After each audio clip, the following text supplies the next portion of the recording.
here at PAX East. We are here talking with Nat here at Soft Source. We have a bunch of games that we're actually going to be talking about. Yeah, tell us how's your PAX here so far? Cool. It's been good. It's been really busy. It's my first time in the States and at a PAX event, so I'm learning a lot about the culture and everything. But so far, the people have been really great and everyone's really nice. And it's just my legs are so dead right now. So yeah, that's one thing. Yeah, it does that too after you're in the PAX for like a few hours. Yeah. All right, so talk to us a bit about what we're here to see today. What are the games that you guys are showcasing for PAX? Sure. Maybe I'll start alphabetically because that's how I remember stuff. So as I begin to dream, we have it on the ROG Ally right there. So it's a puzzle game. It's about a little girl who has to navigate like a mysterious dream world, and it's a story about loss, grief, and trauma. It's very much a heartfelt story amongst the puzzles and everything. So prepare to maybe like cry a bit when you play it. But it also has a very interesting mechanic where you actually shift the environment around you to actually progress through the world instead of like maybe like climbing stuff or everything. You make the stuff work for you. So I think that's a really interesting mechanic that they have for the game.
Then let's move on to Bahamut and the Waqwaq Tree.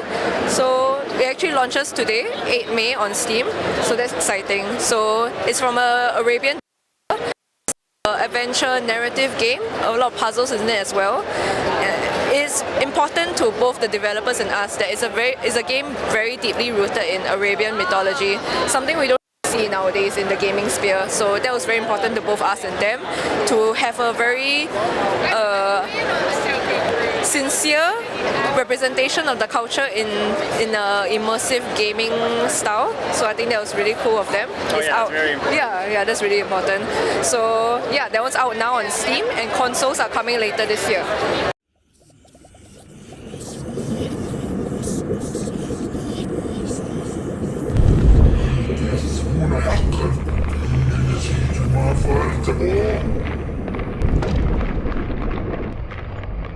فليكن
شمعة واحدة تردع أحلك الظلمات.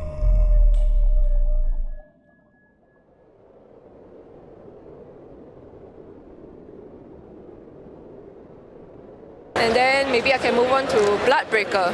So that is actually a gothic roguevania, or like a rogue-like Metroidvania for you nerds that are not. A rogue-like Metroidvania. Yeah, roguevania. I think that's the people people use nowadays. Yeah, that's a good, good term. So, yeah, it's a typical, Metroidvania. Metroidvania fans, you know what you're coming into. It's challenging, it's hard, you're gonna die a lot of times, but you're still gonna want to keep playing it because you think you can do it. So that's a Metroidvania. So the developer actually takes a lot of inspiration from Castlevania, of course. You can tell by the gothic, anime style. I think it's really beautiful. I love it. A lot of people love the art style. Those get tough sometimes. Yeah, so I'm not a Metroidvania player, but I love the game. So if you're a Metroidvania player, you will adore the game. Okay, so give it a try. The demo's on Steam now as well. Ooh, are you lost, darling half-blood? She's not lost. She's exactly where she needs to be. To die. My name is Joanna, future queen of everything glittery and gory.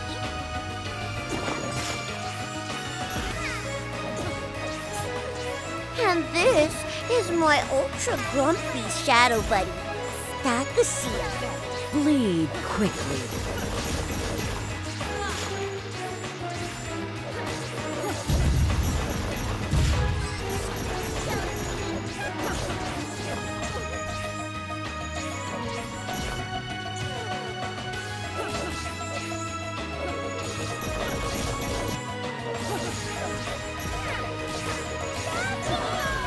I call dibs on her boots.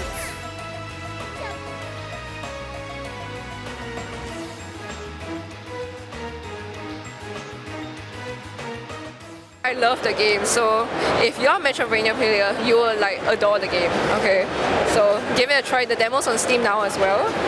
And then we move on to Kejora. Yes, so Kejora is a very Southeast Asian title. If you play it, you will know what I mean, especially for Southeast Asian people out there. A lot of people have likened the style to a Studio Ghibli kind of art style, and it's a narrative adventure. You are trapped in the village that's actually cursed into a time loop, and you have to kind of break the time loop before the day resets and everything, and you kind of discover a lot about the ancient history of your village and a lot of mysteries surrounding the village and the time loop. I think that's really cool, and the art style again, hand-drawn and very beautiful. So that's Kejora.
And then we go to Midnight Dreams. So Midnight Dreams is a horror adventure. If you think about Little Nightmares or Dark, if you ever played it before, So child protagonist thrown into a nightmare world, unfortunately.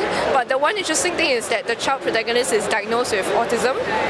And one important thing for the developers is that they wanted to kind of educate audiences, not say that there hasn't been education on the subject, but in a way that's very immersive, because games are the most immersive form of media always. So in a way that they want to kind of let audiences kind of see how the world maybe looks like through the eyes of an autistic child, and I think that's really important to the developers, and it's really interesting in how it plays out in the game. I think we'll see as the game releases soon, hopefully. And it's very beautiful. The game is very beautifully 3D rendered, one of our very few 3D games, and it's almost haunting environment that you'll find yourself trapped in, and it's a really good game.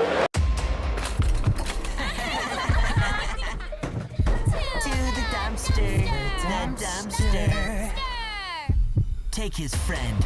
His only friend. Welcome to your new family, dear. You don't deserve to know what's in these films, and neither deserve to be protected by your sister.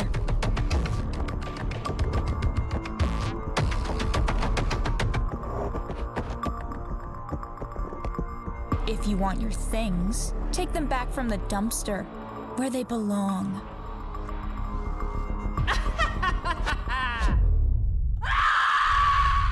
You were guiding Felipe through the orphanage until he started to see ghosts, or better saying, echoes, as you call them.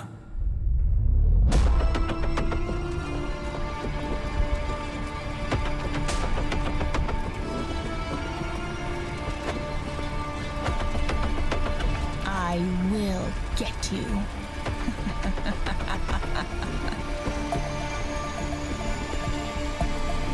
Won't this look bad to his sister?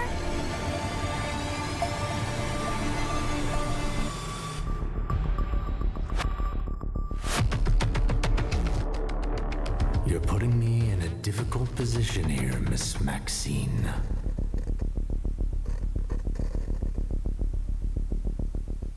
Finally, we have the Fractured Shimmer. So, typical indie game, we have to have at least one pixel art game. So that's the Fractured Shimmer for you. It's a 2.5D pixel art game. It's think about Clock Tower. Oh, Clock Tower, like the old Resident Evil Like the games. Old school Clock Tower. Really, yeah, you're trapped in the mansion. The guy's like really sad. I don't know why he went into the mansion in the first place. You know, like he's insane. Yeah, that's the typical Fractured Shimmer experience for. Yeah.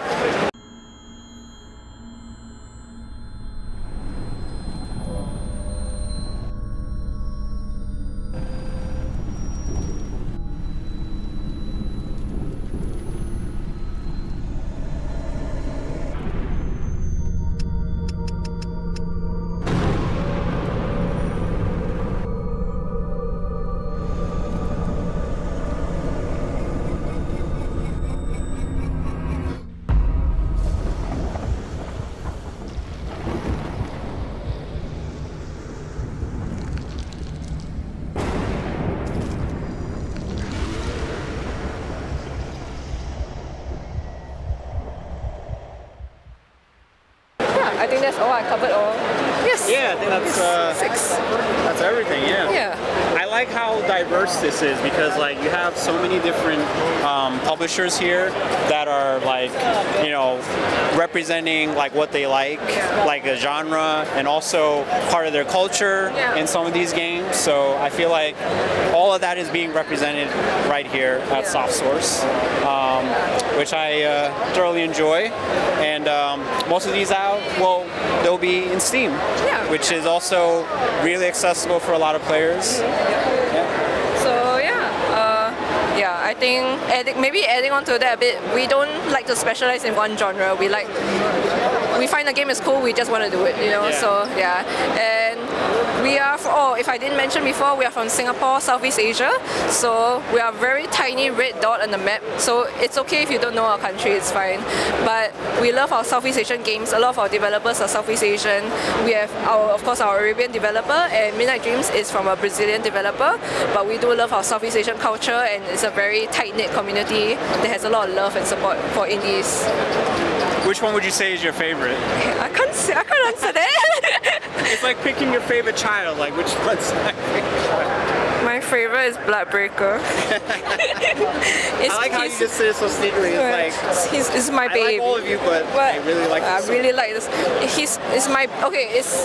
I've been there for like since the start of it, and towards the end. Like a lot of these projects so you have a special connection. So it's my baby, you know. Okay. Yeah. Okay, but I love the others too. So one last thing I want to ask you is, like, what kind of advice could you share to like other developers who are trying to, you know, get their games out there and trying to work in this industry because, like, you know, as you know, the industry is always growing, but it's also kind of a challenge, especially for indie developers. So yeah, if you could share some words of wisdom.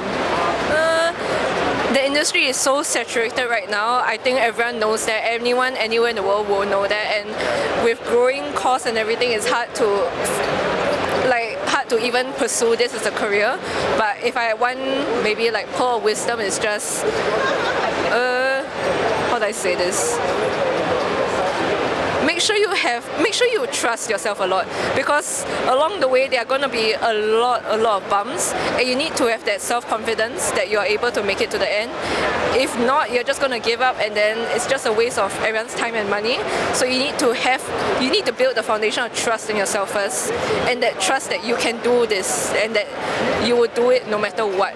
And I think that's important because we see a lot of projects, even AAA studios. So, you know, run out. Yeah, so you need to really put your heart into it in this industry. I know it's very hard to say and hard to really, like, for me just telling you, but it's such a tough industry that you really need to put your whole entire life into it. And I think that's very important to have passion. Well, Nat, thank you so much for sharing your insight and telling us all about the games we have here at Soft Source, here at PAX East. So make sure you guys check out As I Began to Dream, Bahamut, Bloodbreaker, Kejora, Midnight Dreams, and Fractured Shimmer, which you guys can find on Steam for some of these titles. All those will come out sometime soon. And we'll see you guys at the next video. So hope you guys enjoy more content here at PAX East.